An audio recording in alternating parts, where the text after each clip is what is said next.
안녕하십니까. 2023년 12월 6일 수요일 장애인 생활신문 읽어주는 뉴스 시작합니다. 오늘의 장애인 생활신문 읽어주는 뉴스 5건입니다. 하나, 의료기기, 점자 음성 수어 영상 변환 코드 표기 추진, 식약처, 내년 혈압 체온계, 혈당 측정기 대상 시범 사업. 둘, 에버랜드, 시각장애인도 놀이기구 이용토록 개선한다. 고법 항소심 판결 수용. 놀이기구 안전 가이드북 내용 중 탑승 제한 수정. 셋, 국립자연휴양림, 사회적 약자 전용 객실 확대. 2025년까지 전체 10% 유니버셜 디자인 적용. 넷, 6개월 이내 대면 진료한 환자, 비대면 진료 가능하다. 응급의료 취약지 휴일, 야간 비대면 진료 예외 허용 확대. 의약품, 약국 방문 수력 원칙, 재택 수령 범위는 현행대로. 비대면 진료 시범 사업 보완. 다섯, 임신 20주 이후 이부프로펜 등 복용은 피하세요. 비스테로이드성 항염증제, 대상 품목의 인부 사용 주의 반영 위에 품목 허가 변경.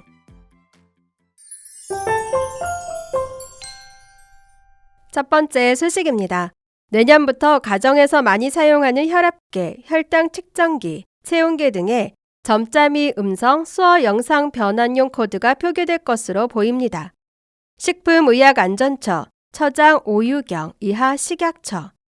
식약처는 의료기기 점자 및 음성, 수어 영상 변환용 코드 표시제도 시행 2024년 6월 14일을 대비해 시각, 청각 장애인이 의료기기 사용 시 불편했던 사항과 점자 등 표시가 필요한 대상을 파악하고자 온라인 설문조사를 실시해 그 결과를 발표하고 우선적으로 혈압계, 혈당 측정기, 체온계 등의 점자 및 음성, 수어 영상 변환용 코드를 표기하고 의료기기 정보를 제공하는 시범사업, 자율 참여 모집을 추진할 계획이라고 12월 1일 밝혔습니다.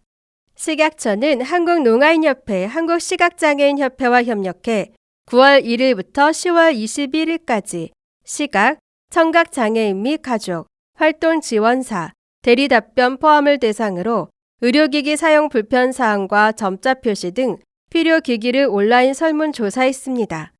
응답자는 총 113명, 시각 44명, 청각 69명이었으며 주요 조사 항목은 의료기기 사용 시 불편사항, 자주 구매 사용하는 의료기기, 점자 등 표시를 희망하는 의료기기 대상, 품목 정보 등이었습니다. 그 결과 의료기기 사용 시 불편함을 느낀다고 53명, 전체 46.9%가 응답했으며 주된 불편 요인으로는 전원 버튼 위치나 버튼별 기능 구분 등 의료기기 사용 정보 확인 60건, 29.1%의 가장 많은 어려움을 호소했고 다음으로 의료기기 사용 시 주의사항, 유효기간 등 의료기기 표시 정보 확인이 어렵다고 답했습니다. 지난 1년간 자주 구매 사용한 의료기기로는 코로나 진단키트 108건, 복수 응답이 가장 큰 비중을 차지했고 혈압계 63건, 체온계 61건 순이었습니다. 점자 등 표시를 희망하는 의료기기로는 혈압계 53건, 복수 응답과 개인용 조합 자극기 49건, 혈당 측정기 46건, 체온계 38건 순이었으며 가정에서 개인 건강관리를 위해 사용되는 의료기기였습니다. 아울러 시각, 청각 장애인이 제공받기를 원하는 의료기기 정보는 의료기기의 명칭, 모델명, 제품명 27건, 업체명 23건, 사용 방법 및 주의사항 21건 순이었습니다. 식약처는 이번 조사 결과 파악된 시각, 청각 장애인의 의료기기 사용 현황 및 요청 사항 등을 고려해 혈압계, 혈당 측정기, 체온계 등의 점자 및 음성, 수어 영상 변환용 코드를 표기하고 의료기기 정보를 제공하는 시범사업, 자율 참여 모집을 추진할 계획입니다. 아울러 간담회 등을 통해 점자 등 표시를 권장하고 의료기기에 점자를 표시하는 방법, 기준을 안내하는 지침서, 민원인 안내서를 발간하는 등 의료기기 제조, 수입업체를 지원하기 위한 방안을 마련할 예정이라고 밝혔습니다.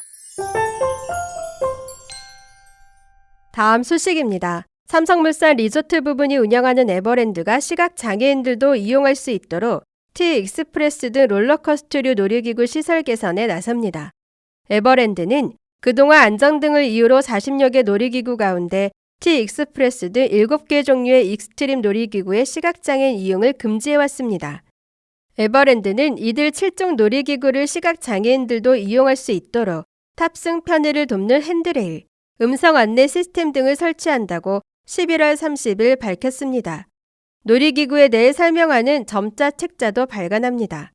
에버랜드는 이 같은 시설 보완 작업을 익스트림 놀이기구를 휴장하는 겨울철에 진행한 뒤 내년 4월 재가동 때부터 시각장애인들도 이용할 수 있도록 한다는 계획입니다. 또 놀이기구 안전 가이드북 내용에 T-익스프레스 등 7개 놀이기구와 관련해 표기되어 있는 적정한 시력이 필요하다는 문구도 고칩니다. 시각장애인의 탑승객의 안전 확보를 위해 놀이기구 이용 방법과 위험성, 비상시 탈출 방법 등을 충분하게 설명할 수 있도록 임직원 교육 및 운영 매뉴얼도 보완할 방침입니다. 에버랜드 관계자는 에버랜드는 안내견을 육성해 시각장애인에게 무료로 제공하고 있다며 사회 변화와 여러 구성원의 다양한 목소리를 수용해 앞으로도 장애인들을 위한 시설을 적극 적용해 나가겠다고 말했습니다. 한편 시각장애인 A씨가 지난 2015년 롤러코스터 등 놀이기구를 탈 수 있게 해달라며 제기한 소송은 A씨의 승소로 끝났습니다. 서울고법은 지난 11월 8일 열린 항소심 선고 공판에서 에버랜드는 놀이기구 안전 가이드북 내용 중 시각장애인 탑승 제한과 관련된 부분을 수정하라며 A씨의 손을 들어줬고 에버랜드가 상고를 하지 않으면서 판결이 확정됐습니다. 다음 소식입니다. 산림청 청장 남성현. 산림청은 국민 누구나 공평한 산림 휴양 기회를 누릴 수 있도록 장애인 등 사회적 약자의 국립 자연 휴양림 이용 편의성을 증진하고 있다고 11월 29일 밝혔습니다. 국립 자연 휴양림은 유니버설 디자인 UD가 적용된 사회적 약자 전용 객실을 2025년까지 전체 객실 1,254실의 약 10%까지 확대해 사회적 약자의 휴양림 이용기회 제공을 확대해 나갈 계획입니다. 또한 사회적 약자의 이용 불편 개선과 안전성 확보를 위해 무장애 산책길, 데크로드 조성, 위험 구간 안전 난간 설치, 비상벨, 점자 음성 인식 안내판 설치 등을 하고 있으며 2022년부터는 입식 식탁을 확충하고 있습니다. 입식 식탁은 2022년에 30실에 설치됐으며 올해는 12실이 추가돼 총 42실에 설치돼 있습니다. 아울러 2023년 7월부터는 온라인으로만 가능했던 자연 휴양림 예약 방식을 정보 취약계층인 시각, 지체, 뇌병변, 자폐성 등 중증 장애인을 대상으로 전화 예약 서비스, 숨 나들이 고객지원센터, 전화 1588-3250번, 1588-3250번, 으로도 가능하도록 개선했습니다. 남성현 산림청장은 앞으로도 국민 누구나 안전하고 쾌적하게 자연 휴양림을 이용할 수 있도록 수요자 입장에서 자연 휴양림 이용 불편 사항을 지속적으로 발굴해 개선하도록 최선을 다할 계획이라고 말했습니다. 다음 소식입니다. 보건복지부는 12월 1일 비대면 진료 시범사업 보완 방안을 발표했습니다. 이번 보완 방안은 대면 진료의 보조적 수단으로서 비대면 진료를 허용한다는 원칙하에 국민의 의료 접근성 강화와 의료진의 판단을 존중하는 방향성을 가지고 마련됐습니다. 우선 의료 접근성을 높이기 위해 의원급 의료기관의 대상 환자 범위를 조정했습니다. 대면 진료 경험이 있는 환자 기준을 개선해 6개월 이내 대면 진료를 한 적이 있는 환자의 경우 의사 판단에 따라 비대면 진료가 가능하도록 기준을 통일하기로 했습니다. 보건복지부는 의료 인프라 부족 지역이 여전히 많고 의료 취약 시간대에 병 의원을 이용하기 어렵다는 여론을 수용해 의료 취약지를 뜻하는 보험료 경감 고시상, 섬, 벽지 지역에 응급 의료 취약지 98개 시군구를 추가하고 휴일, 야간 시간대에는 진료 이력에 관계없이 비대면 진료를 허용할 계획입니다. 물리적, 시간적, 의료 접근성을 높여 국민 불편을 최소화하고자 했습니다. 다만 의약품은 약국 방문 수령을 원칙으로 재택 수령의 범위는 현행대로 유지됩니다. 비대면 진료의 안전성을 강화하는 방안도 추진됩니다. 의사의 의학적 판단으로 비대면 진료가 부적합한 환자는 대면 진료를 요구할 수 있고, 이는 의료법상 진료 거부에 해당하지 않는 점을 지침에 명시했습니다. 아울러 오용, 남용 우려가 큰 의약품에 대한 관리가 강화되고, 처방 전, 위조, 변조를 방지하기 위해 웹 이용 시 원본 처방 전 다운로드는 금지됩니다. 처방 전은 의료기관에서 약국으로 직접 전송토록 지침을 명확히 하고, 향후 근본적인 처방 정보 전달 방식 개선 방향에 대해 논의할 계획입니다.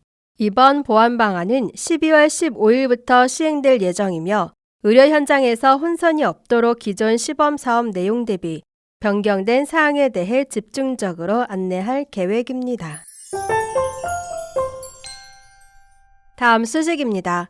식품의약품안전처 이하 식약처는 해열, 진토, 항염증에 사용되는 의약품인 비스테로이드성 항염증제 이하 NSALDS에 대해 임신기간 중 사용 제한 정보 등을 사용사항의 주의사항에 추가하는 품목허가 변경을 진행한다고 밝혔습니다.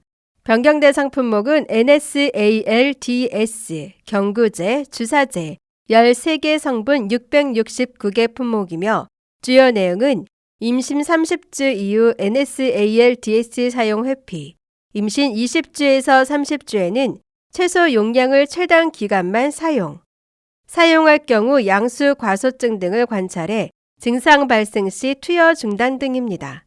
이미 식약처는 2020년 10월 임신 20주 전후 인부가 NSALDS를 사용하는 경우 드물게 태아가 심각한 신장 문제 등을 일으킬 수 있어 사용을 피하도록 권고했으며, 국내에 허가된 NSALDS 31개 성분을 모두 인부 금기로 지정해 건강보험 심사평가원에 의약품 안전 사용 서비스 DUR에도 등록했습니다.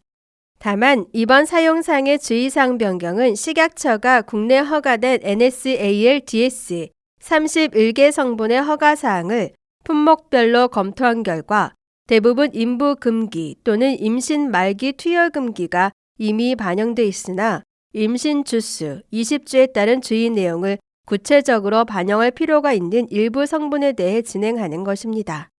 이번 품목허가 변경은 업계와 관련 의단체, 약단체 등의 의견조회 절차를 거쳐 시행되며, 시행이 확정되며 해당되는 업체들은 시행일로부터 3개월 이내 품목허가증과 출고 제품 표시, 용기, 포장, 첨부 문서 등의 동 정보를 반영하고 병원, 의원 등의 동 내용을 통보해 환자에게 처방, 조제 시 안내될 수 있도록 조치해야 합니다.